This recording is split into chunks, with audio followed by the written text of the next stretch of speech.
আসসালামু আলাইকুম।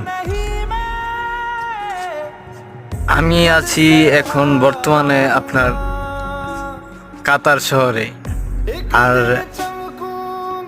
যারা বিদেশে আসতে চান তাদের সম্পর্কে আমি একটাই বলবো যে আপনারা আসার আগে যাচাই বাছাই করে, মানে 2-3 জনকে জানিয়ে বা যাচাই বাছাই করে আসবেন।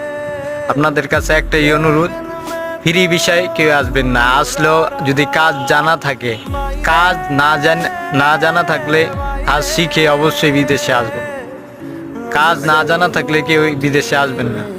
কিল্লিগা যারা আমরা কাজ জানি না তাদের জন্য বিদেশ করাটা বহুত বড় মুশকিল, অনেক বড় কষ্টের। যারা বর্তমানে কাজের পরিস্থিতি এমন খারাপ, যারা মিস্ত্রি তাদেরই কাজ নেই। আর আমরা তো কাজ জানি না, আমাদের অবস্থা কেমন। আজকে 2.5 মাস